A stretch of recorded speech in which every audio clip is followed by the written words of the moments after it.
جهان من بیا، خوشگمان توستم ز بدگمان من بیا.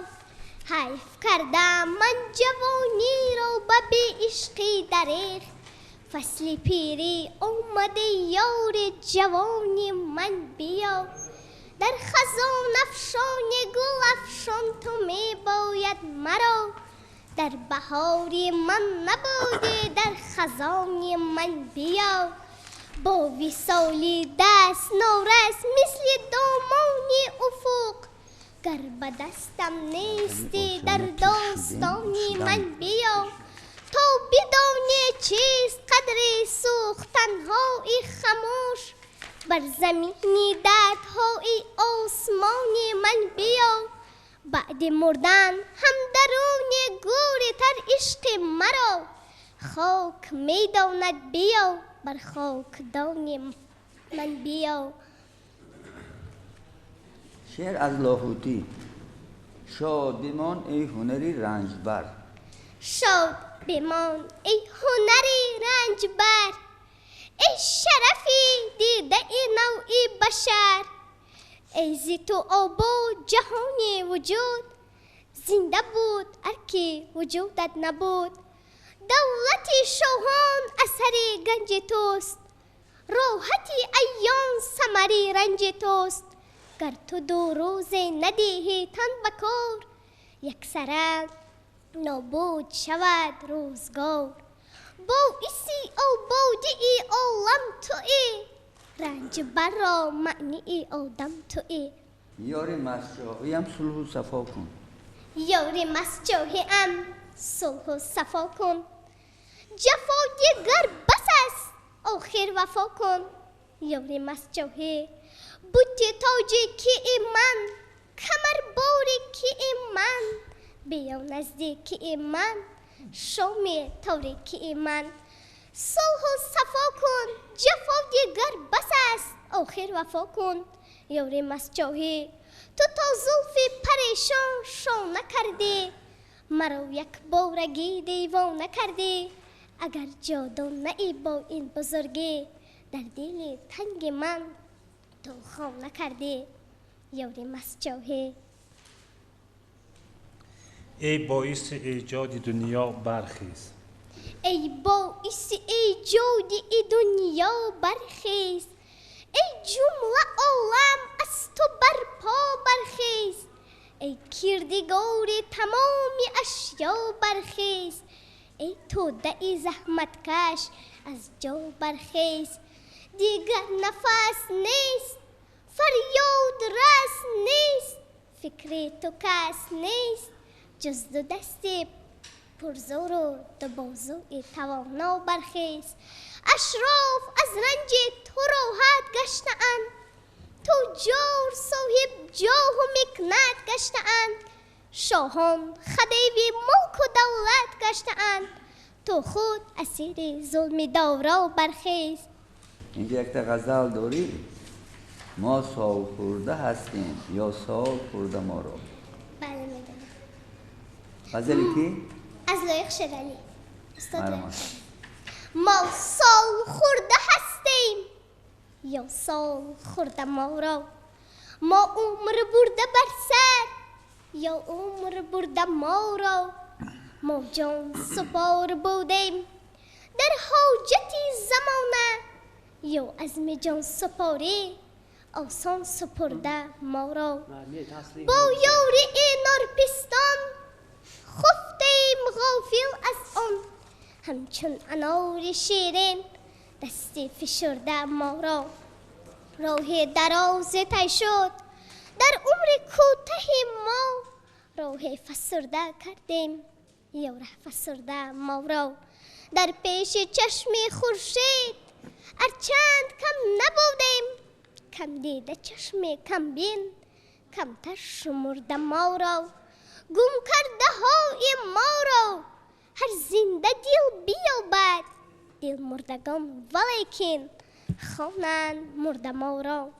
مکتب کنه را خونده؟ بله. کو یکون لحظه از همون مکتب کنه نخونده؟ از مکتب کهنه در چند سالگی صدرالدین اینی را با چند سالگی میبرن؟ از 4 سالگی 4 ماهگی 4 هفته بودنش استاد صدرالدین اینی را میخواهند به مکتب دهند، اما مادرش دلش نمیشود و او را به مکتب نمیدهند. وقتی که استاد صدرالدین اینی 6 ساله می شود او را به مکتب بچگانه می دهند. او در مکتب بچگانه با مولا در اون مکتب بچگانه خوشروی درس یعنی چیزها را از خود نمی کرد، از سخنانی دیگر نفر گرفته جوابی سخنهای مولا را می داد. اما یک روز پدرش دید که استاد صدرالدین اما دو مولا خواننده را چگونه جزا میداد؟ مولا بچه‌ها را خیلی زجری بسیار میداد. او با یک چوب خیلی قبض آنها را میزد و آنها زجری زیاد میکشیدند. پدر استاد صدرالدین اینی این حالت را دیده خیلی غمگین شده استاد صدرالدین اینی را به مکتب دخترانه برد. استاد صدرالدین اینی از مکتب دخترانه خیلی خوشش می آمد و میخواست در آنجا باشد، اما معلمه آن نمیخواست که در مابین دخترها استاد صدرالدین اینی باشد، یعنی در مابین آن قدر دختر پسرم باشد. چند ساله بود صدرالدین در همین است؟ 6 ساله. 6 ساله بود؟ بله. صدرالدین اینی از کدام نام دختر نام یک دختری میگیرد که به او بسیار شعرها میخواند، از وی شعرخوانی یاد میگیرد؟ همون کدام دختر بود؟ متاسفانه ایران فراموش کردی. خب اودینا خودش که بود؟ اودینا یک پسر بود. او را دزدیده اودینا پدر و مادرش وفات میکنند و به سبب مرگ پدرش باید به آنجا مهمانی چی کنند که پول نداشتند و اودینا از ارباب کمال 10 تنگه طلا میگیرد و وقتی اودینا به سن 15 سالگی میرسد اودینا را کفایه. مادر اودینا که بود؟ مادرش که بود؟ نام مادر اودینا که بود؟ به سر اودینا کی سنگ زد؟ اینجا یش رو نخوندم. نام خوجین اودینا که بود؟ خوجین اودینا ارباب کمال بود. ارباب کمال به سرش سنگ زد.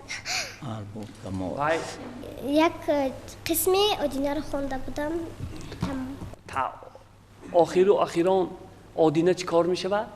اودینا وفات میکنه. چرا؟ به خاطر آنکه او یک بیماری وزنین داشت.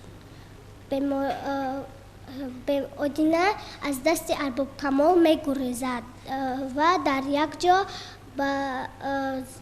در کار روغن براری میدراید. وقتی که اودینا پول میبرارد خیلی عذاب بسیار میکشد. وقتی که اودینا پول میبرارد میخواهد به خانه بیاید و با گل بیبی عروسی کند. آن مه چی جفا کرد نمی کرد نکو بود، او ترکی وفا کرد نمی کرد نکو بود. پیوندی محبت همه اسباب معیشت، با اهل دغا کرد نمی کرد نکو بود. چون آینه چرخ ستمگار بسویم، 100 حادثه ها کرد نمی کرد نکو بود.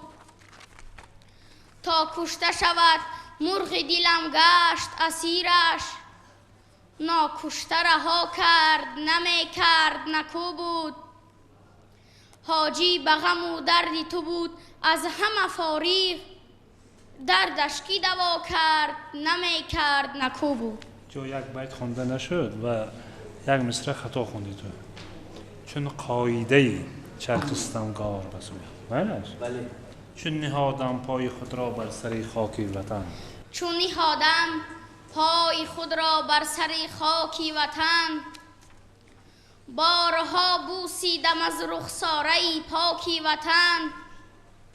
مدتی بودم اگرچی دور اما یادی آن میوزانیدم به سر خاکی فرهناکی وطن.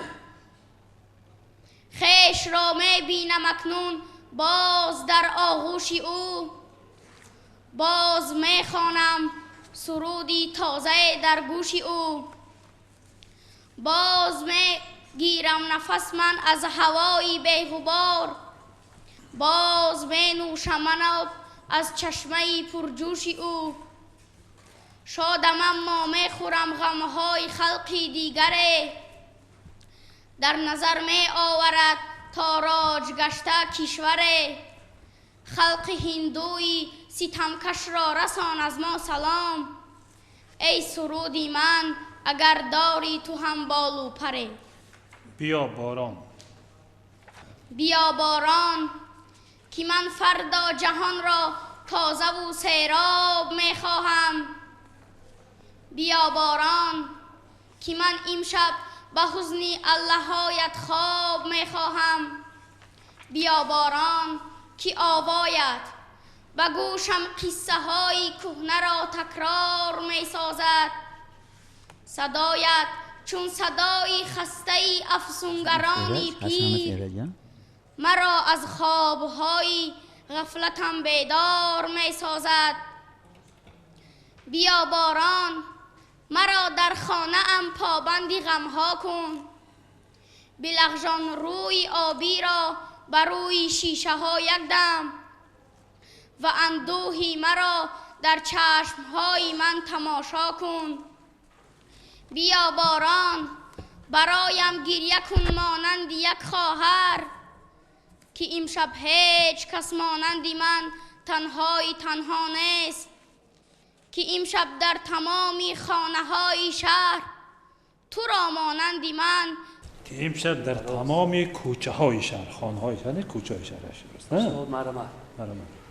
نوع شیر علی.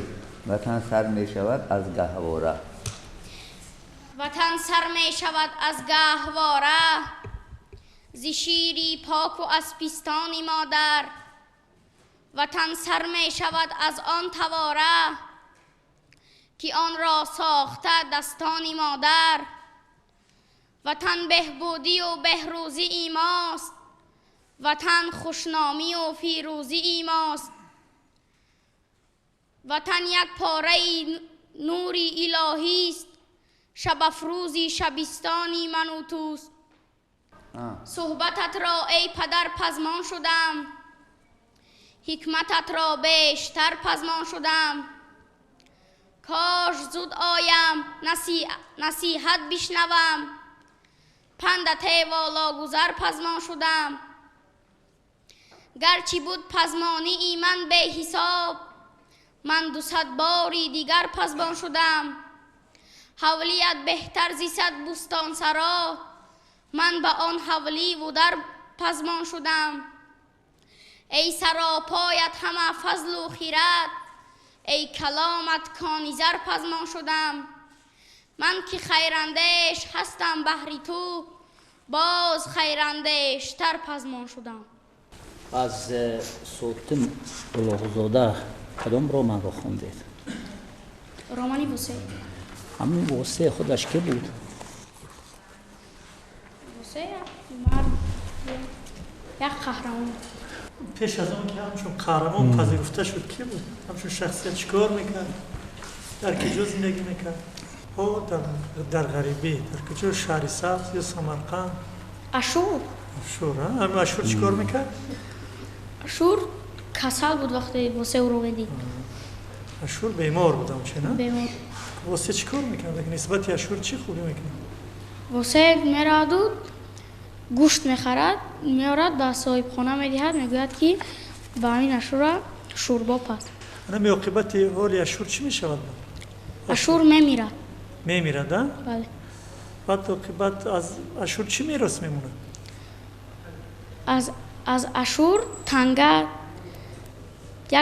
یک مقدار تنگه میماند، او را به گور چوبش صرف میکنند و نیم دیگرش را به واسه میدهند که رفته به مادری او دهد. بعد واسه با کی میسپرد؟ میره همچون نمونه؟ ба як мулло пулро ба як мулло медиҳаду мегӯяд ки рафта амин пулро ба модари ашурде, вале ӯ намедиҳад. Хонда. ҳамин марги судхӯр аст ки буд? марги судхӯр аз Садриддин Айнӣ. Аммо судхӯр чӣ ном дошт? Қори Исма. Қори Исма. Барои чӣ қориш мегуфтанд? барои он ки дар кӯдакӣ ӯ қоригиро медонист. Хонда буд дар мактаби қори. лақабаш чӣ буд қори исмата? қори Ишканба. охирин ҷумлаи марги судхӯр чӣ аст? ӯ мурда буд. Тобистони Пулод Толиса хонда? бале. қаҳрамони ҳастиш кист? Ҳасан. Ҳасан. Тағои Ҳасан чӣ ном дорад? Абдулатиф Тағо. Абдулатиф. Анами Абдулатиф оё персонажи мусбат аст, манфӣ аст? Ба Ҳасан чӣ таъсир дорад? Нисбати Ҳасан некӣ мекунад ё ки баръакс? Некӣ мекунад. Қавле некӣ мекунад. Чӣ некӣ мекунад? меравад ӯро ба савдо водор мекунад. Ба савдо водор мекунад. бори якуми Ҳасан бо диринг буд. ӯ рафта бо диринг мефурӯшад ва ҳамин тавр пул ҷамъ мекунад. оқибат баъд ами Ҳасан нисбати тағои худ ҳисси маҳаббат пайдо мекунад ё баръакс нафрат пайдо мекунад? нафрат, ҳисси нафрат пайдо Барои чӣ? мекунад. барои он ки ӯ Қосимро мезанаду аз хонааш меронад. ҳамин мактаби кӯна дар низомномат омадааст, амра хондед? бале. чаро Садриддин Айниро ба мактаби занона доданд? оё ба ӯ маъқул буд дар ҳамон мактаб? не ба ӯ маъқул набуд, лекин падараш ӯро ба мактаби духтар намедиҳад, барои он ки аз ӯ қори аз ёд мекард ҳамаи чиро. дар ҳамон мактабҳое ки Садриддин мехонд кадом методро истифода мебурданд? бо ятим дар ҳаминҷо аста. аз ки аста ятим? Садриддин Айнӣ. аз Садриддин. кани камтар мухтасар нақл кунед. ятим худаш шодӣ буд. падари ӯ Мурод, модараш Соро. ятим номаш буд ё ки ҳам хел меномиданд? не, номаш ятим набуд. падари ӯ мемурад, барои ҳамин номашро ятимаш мегӯянд. вақте ки ӯ хурд буд ятимча мегуфтанд, баъде ки калон шуд ӯро ятим меномиданд. баъд оқибат ҳам ятим ба куҷо меафтад? ҳамин моҷарои зиндагии Роман буд ё повест? Роман. аз ки буд? Кароматло Мирзоев. даруни синаи сардам дили саду пора мегирияд. миёни хонаи бекӯдакам гаҳвора мегирияд. зи базми гарми шоҳон хандаи мастона меояд. ба чашми ман вале ҳар хишту бурҷу бора мегирияд. замин бечора медонад, фалак бечоратар аз ӯ. ду бечора ба аҳволи мани бечора мегирияд. замину осмон танҳо, ба гардун ахтарон танҳо. хаёлам бо мани танҳо, ҳама сайёра мегирияд.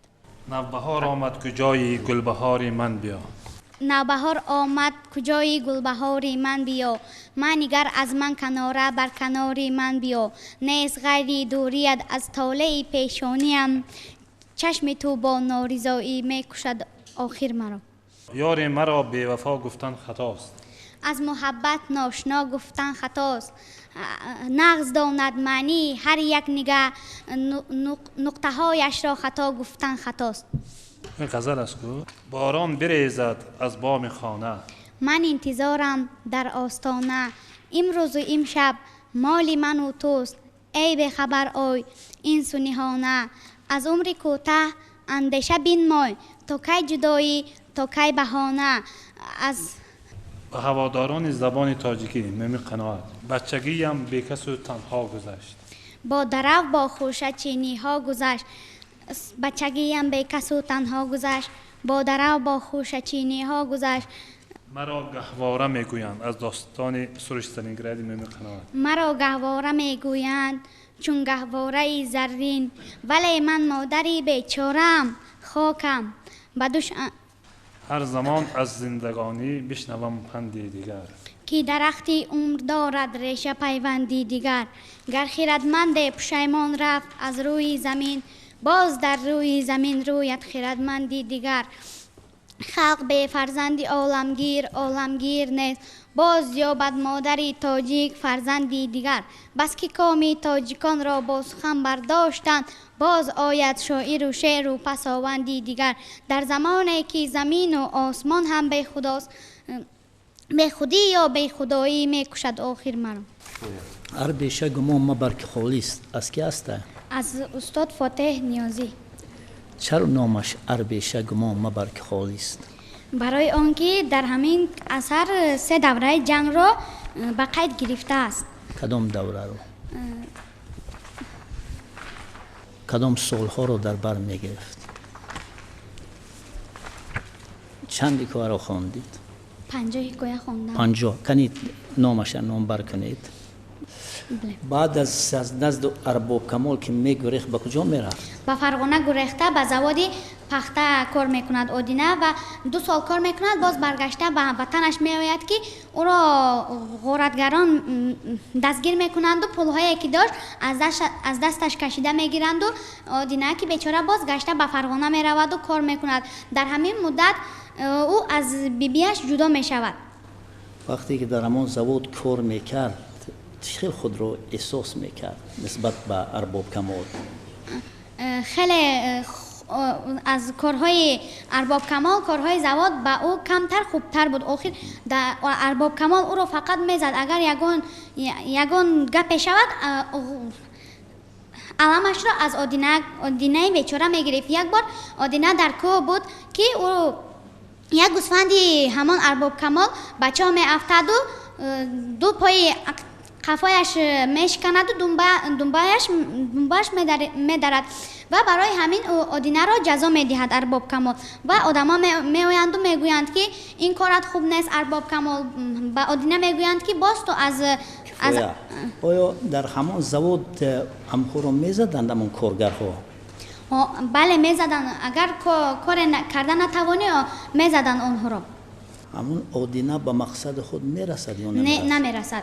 آخر او یک دخترک را دوست میدارد لیکن او آن دختر را گرفتن نمیتواند. او را پسر ارباب کمال میگیرد، به زنی خودش میگیرد، از بیبیش جدا میشود و در آخرش خودش در خزان گفتگی قسمتش از عالم میگذرد. آیا صدرالدین عینی از همان معلمان خود قناعتمند بود؟ نه قناعتمند نبود. آخر در آنجا خیلی کتاب درست نشان نمیدادن، خواندن نمیتوانستند. همین که خلیفه اشان نبود به جای او شاگردش درس میداد و آنها را میزد. اگر وقتی بازی شود پایهایشان را دست و پایشان را با خوانندگان را دست و پایشان را میبستند و با چو در پایهایشان میزدن. وقتی که نوبت شاگردی همان خلیفه میرسید آن را هم نیز همین خیال میکردن. اگر خلیفه میگفت بس کنید تمام شد، آنها تمام نمیکردن برای آنکه آنها از شاگردی خلیفه قصد داشتن، برای آنکه او آنها را سخت میزد. برای همان از آنها طلبگان از شاگردی خلیفه سخت میرنجید. وقتی که مکتب دار صدرالدین رو جزا دادن خواست چی گفت صدرالدین؟ صدرالدین عینی گفت که من به پدرم میگویم و همان مکتبدار گفت که خندیده گفت رفت به پدرت گوی من از پدری تو نمیترسم. و صدرالدین عینی میرود و به پدرش میگوید. پدرش خوانندگان یعنی دوستانش صدرالدین عینی را میگویند که تو برای چی میروی و هر گپی که میشود به پدرت گفته میدهی. ای بود فیضلف عسکری قطوری ها؟ پویست است ها؟ بله. کی است عسکری قطوری؟ در آنجا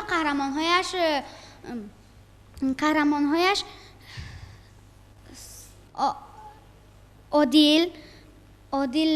عادل می باشد، یک زن و همکارانی همان عادل می باشد. یک روز وقتی که همان عادل آلیمویچ به جنگ می رود، در جنگ او یک پایش را از دست می دهد. پای چپش را با پای چپش تیر می خورد و از راه گشتن محروم می ماند و می آید و آمده در مکتب کار می کند. فضل محمدی پالاتای کنجکی خوندید؟ برای چی پالاتای کنجکی نام داده میشه؟ برای آنکه در یک پالاتای خرد که 4 بیمار را گذاشته بودن، برای همان پالاتای کنجکی نامیده بود. برای چی باید پالاتای کنجکی؟ برای آنکه آخر اون پالات مای دهک بود. در آنجا 4 بیمار مانده بودند. ابراهیم جان، ایوان عمک، کریم عمک و یک موی سفید دیگر که در آنجا نامش را ننوشته بودند. ناصر عباس کی بود؟ ناصر عباس همان کلانی همان بیمارخانه بود. ناصر عباس کلانی بیمارخانه بود؟ چی بیماری داشتن اون بیمارو؟ ابراهیم جان کسلی قلب یعنی دل بود. آخر در آن 30 سال با همان ابراهیم جان 27 ساله بود. با آن 30 سال نباید که این کسلی باید پیدا شود. همین مرگی سودخور به یک شخصیتی رحیمی قند هست. شخص رحیمی قند هم شخص هست. همون کی؟ همان کسی یک رحیمی قند هست که اون خیلی خراب و لاغر است، قشاق است و او با قند فروشی روزش را میگذراند. یک روز همان قاری اشکمبه می آید و از همان رحیمی قند 3-4 دانه قندها را میگیرد و به دهانش میزند و گشته میرود به خانهش و رحیمی قند میگوید. در نزدش صدرالدین عینی میباشد. میگوید رحیمی قند به مرگ سودخور میگوید قاری عمک خیر اکنون پولی مرا دهید، من خیلی قشاق هستم، چی خیلی من برای همین قند فروشی میکنم، پولی مرا دهید. مرگ سودخور همان قاری اشکمبه میگوید که دیننگی آش فراموش کردی و را گشته میرود. صدرالدین عینی از رحیم قند میپرسد دیننگی آشش چیست؟ این کس چی است؟ خودش رو آن کس کی است؟ گفته خودش رو به نادانی میزند و رحیم قند میگوید که این یک آدمی خسیس و پولدار است که خودش رو به پولی میزند. دینا بعد صدرالدین عینی پرسید کدام آش دیننگی آشش چی؟ از این سخنان است چی میشه؟ چی است این سخنانی وای؟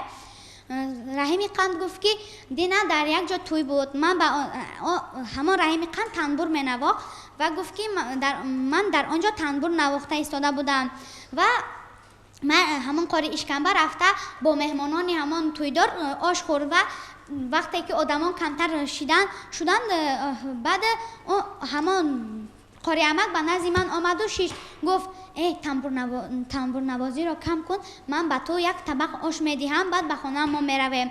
بعد رحیم قندی بیچاره که نمیدوند اون چه خیلی شخص است میگوید و به گپهای قاری اشکمبه راضی میشود و میگوید میلش. بعد همان قاری اشکمبه به صاحب تویدار میگوید که یک طبق آش کلانی سرروغن و گوشتدار بیارید و همان صاحب خانه گفته های او را اجرا میکند و یک طبق آشی پر از روغن و سرگوش میآورد.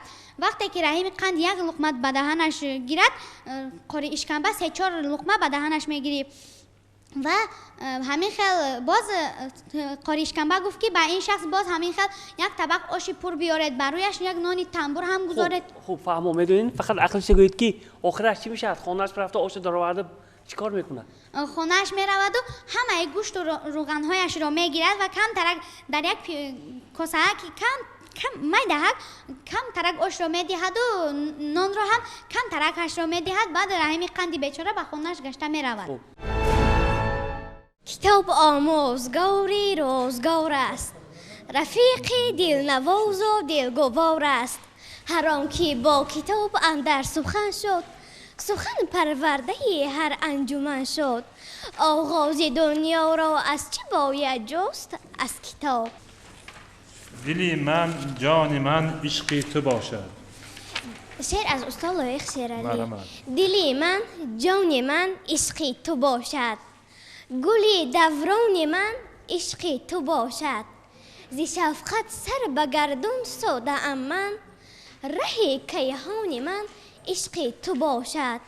من دیوانه را شاعر تو کردی، سر دیوان من عشق تو باشد. خوب چند بیتش نخوندید از این غزل کامل نیست. خوب از کوه سنگ چون فتد صد سنگ را بیجا کند. از کوه سنگ چون فتد صد سنگ را بیجا کند. مردی چون نامردی کند صد مرد را رسوا کند. نادان چو دانایی کند احسن بگویمش همه. اما چی بتوان کرد اگر نادانی دانا کند؟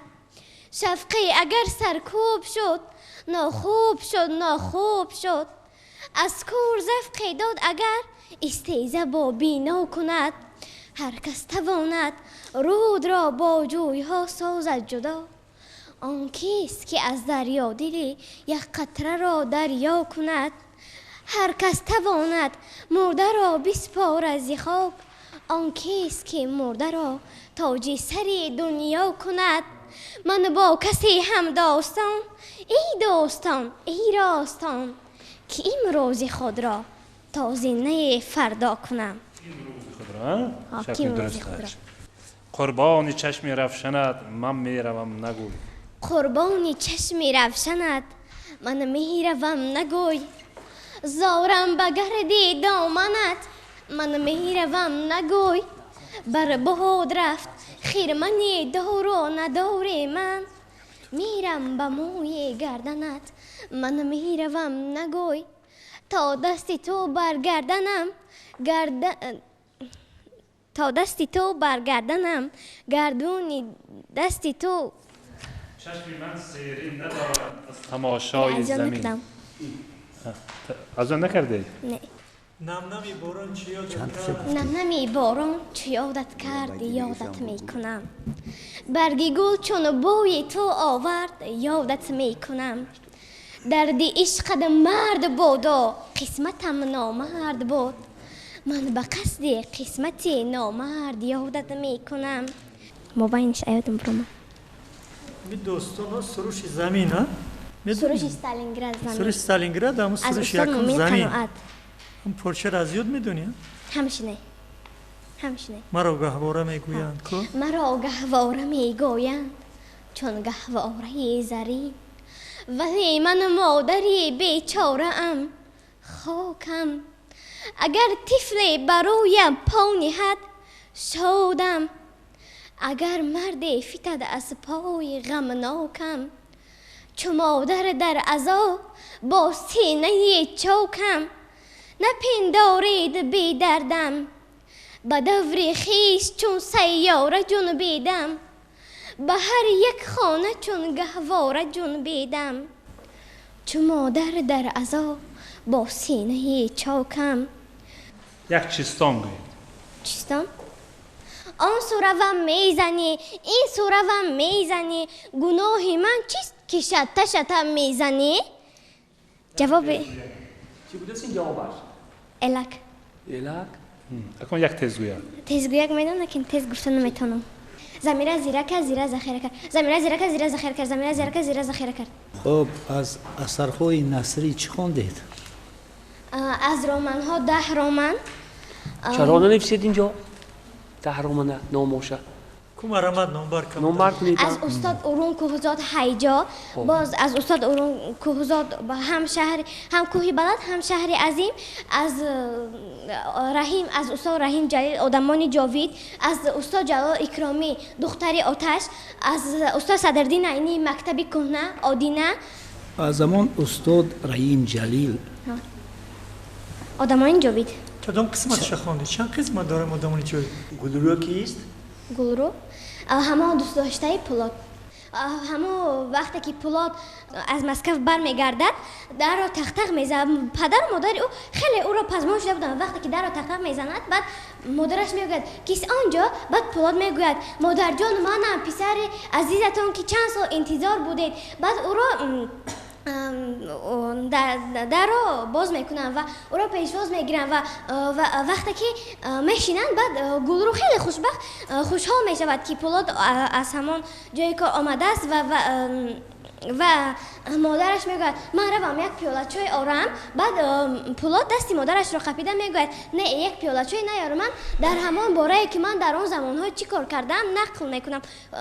در همان گذشته هایش با همان مادرش نقل میکنه و در همانجا مادر گلرو هم بود و وقتی که جاگه ها رو میپرتفتن مادر گلرو در یک کنج خانه کتش رو پرتفتن و وقتی که همه خواب کردن گلرو پولاد هم به اتاقشان رفته خواب میکردن و آنها نصیحت کردن و گفتن بیچاره حنیفه پدرش او رو مجبورا به شوهر دادن است اما حنیفه او رو شوهرش رو نمیخواهد و سحر شد و як амаи ҳамон пулот ӯро файро зад ва нигаҳбонан гуфтанд туро файро доранд, ҷеғ мезананд ва ӯ ба пеши ҳамон амааш омад ва гуфт ҳамин амаки ту ку?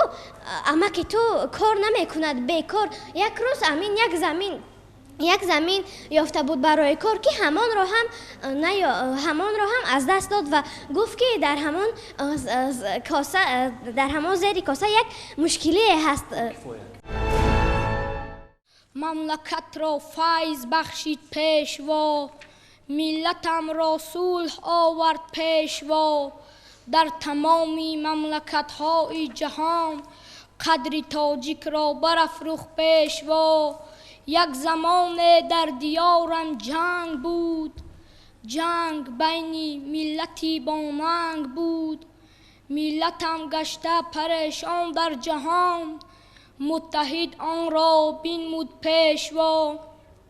анҷуман дар хуҷан оғоз ёфт, як ҷаласаи калон бунёд ёфт.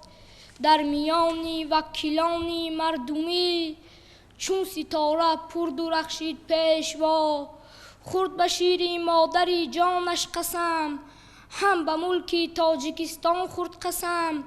парчами тоҷик бар дидаш гузошт, ашкрезонаш бубусид пешво. нақшаи ободии давлат кашид, оқибат бар орзуҳояш расид. роҳҳо нақбҳо бунёд кард, роҳунро нур бахшид пешво. бар ятимон дастдарозӣ кард ӯ, бар маюбон меҳрубонӣ кард ӯ. бар фақирону ниёзмандони мо дасти сахоро баланд кард пешво. дар ҳама ҷаласаю кунгураҳо обу гуфт дар муддати 10 солаҳо. қадри обро аз нав боло намуд, ташнагонро об бахшид пешво. ای صلاحی ناز خوان در مکتبت، تا شوی علم و هنر در مطلبت. شو تو فرزندی برومندی دیار، در وطن گرد وارثانی پیشوا.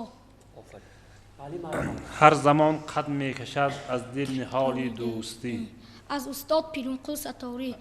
هر زمان قد میکشد از دل نهالی دوستی. می پرد بر سوی گردون دل به بالی دوستی. می کند تفسیر بر ما حال و افزای جهان. فال حافظ را به کف گیرم چو فالی دوستی. تا هنوز اهریمن و ضحاک ماران زنده است، دیده و بشنیدم از شرح حالی دوستی. خنده ای گل گرزی آب و آفتابی کشور است، خنده ای ما باشد از رشد و کمالی دوستی. مثل ترسون زاده باید بود در روی زمین، بحر انسان تا شود هر سال سالی دوستی. عمر آدم گاه جمع و گاه پریشان بگذرد. عمر آدم گاه جمع و گاه پریشان بگذرد. زندگانی گاه مشکل گاه آسان بگذرد. پس چرا باید کشیدن منت هر کاسلیست، روز اگر با کاسه ای آب و لبی نان بگذرد. لعنت دنیا به قومی که از پشت طمع رو به دین دیگر آورد یا ز قرآن بگذرد. در نیستان آتش افتاده است مرغان در فغان، شیر نر خشم آورد چون نیستان بگذرد. جان عزیز است ای برادر در تلاشی روزگار، در سری ناموست مرد آنه که از جان بگذرد. خیرنده شو مشو بیهوده در فکر سفر، عمر تاجیک به که اندر تاجیکستان بگذرد. تنها یک مصرع خطا شد، اونجا بود که لعنت دنیا به آن قومی، اما به آن قومی باشد. طفل ماندم از تو مادر، روی تو در یاد نیست. طفل ماندم از تو مادر، روی تو در یاد نیست. قامتی تو چشم تو ابروی تو در یاد نیست. در سوراخت میزنم خود را به هر یک کوی و در، چون که تا امروز مادر روی تو در یاد نیست. رفته از زنهای پیری دیه کردم جستجو، رفته با سنگی مزاری تو نمودم گفتگو. گوش کردم رفته هر یک جنبشی شاخی درخت، با گیاه و سبزه های دشت گشتم رو برو. رود می گفتم که آبی مرا نوشیده بود، که می گفتم که در آغوش من دوشیده بود. چشمه می گفتم که کوزه آمد بر سر پیش من، ابر می گفتم که بود در گریه کردن خویش من.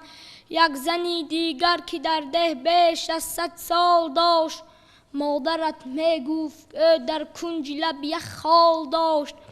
کلچرو زنجیر مو در قد و قامت شد چون نهال، گر سوال آید از مولا زبانی لال داشت.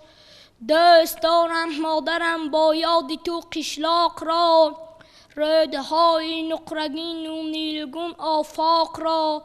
جلوگر در بام مکتب لالگون بیراق را، همزمان قشلاقیانی در محبت تاق را.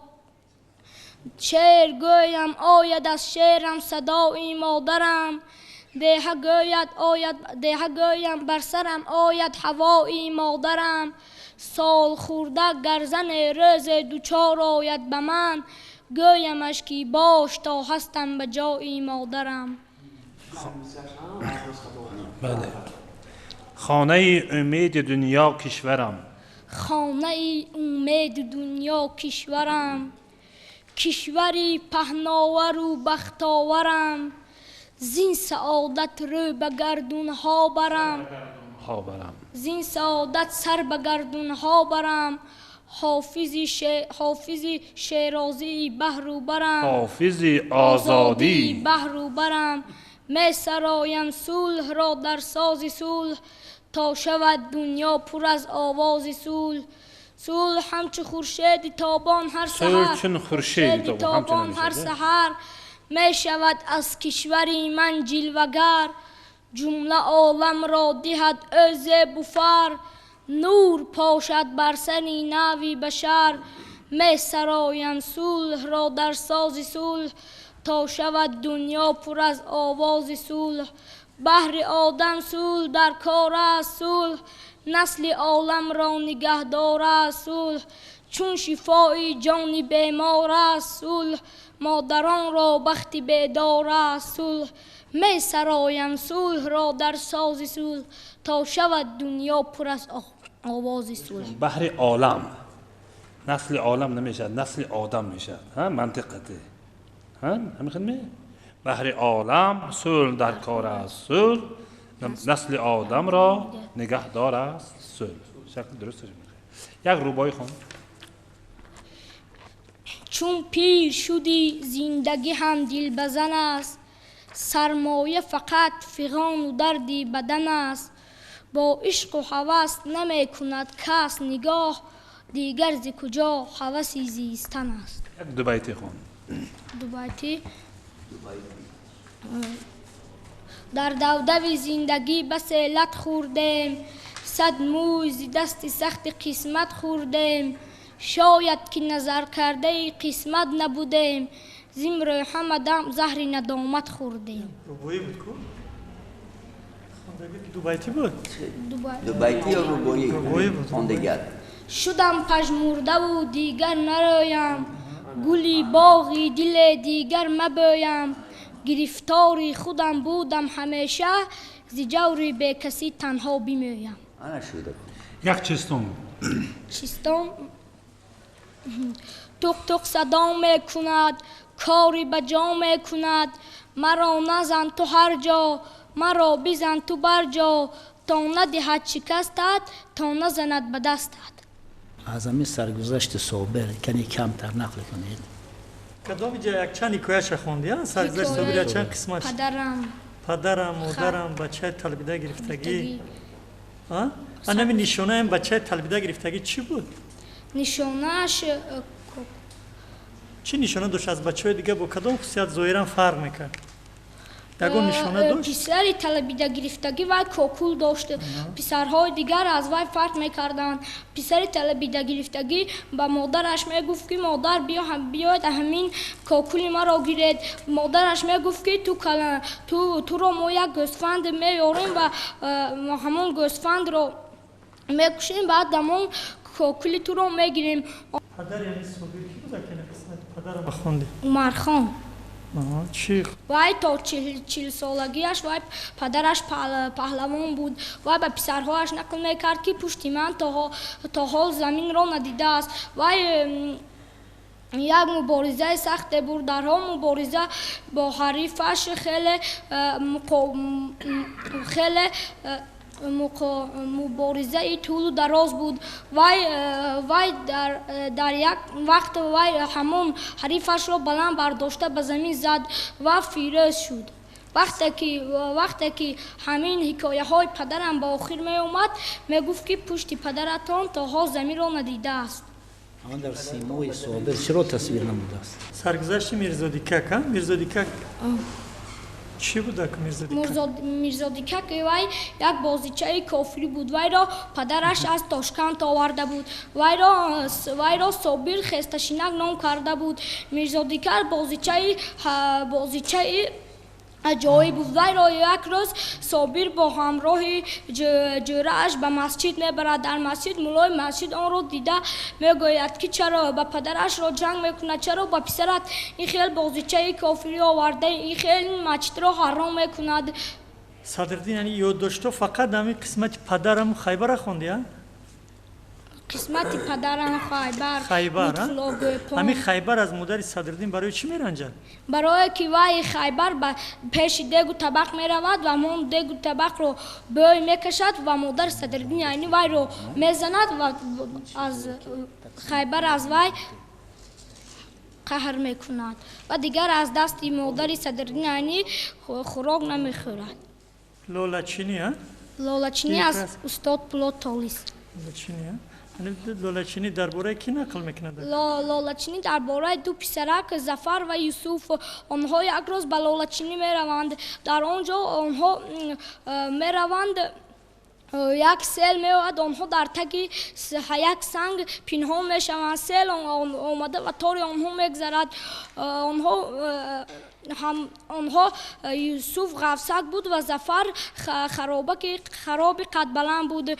آنها می رفتن و یوسف گفت واه لاله چینی، واه لاله، همه لاله ها را دیدن و لاله چینتن. وقتی برگشت به خانه آمدند. خانه آمدن؟ کی با آنها یاری داد؟ با آنها چوپان با همراهی سگش. دوستان اذیت کردی؟ پرچه از دوستان یا که دوستان؟ پرچه از دوستان جان شیرین. از کمال نصرالله. بلند است از فلک شانی معلم. بلند است از فلک شانی معلم. بود جان بخش ما جانی معلم. نباشد نعمت در هر دو عالم. حلال از پاره اینانی معلم. بدان این را که وجدانی همه خلق بود از روی وجدانی معلم. اگر فردای میهن را بجایی بیا بس فضل و احسانی معلم. اگر ارمانی میهن را بخواهی بدان اول تو ارمانی معلم. کم و بیشی زمان را راست کردند توان تنها به میزانی معلم. کجا آینده ای روشن توان دید نباشد نور چشمانی معلم. یگان حاصل به خاک مزرعی تب مگر رویده بدانی معلم. بدان پروازگاه ملت ما بود در روی دستانی معلم.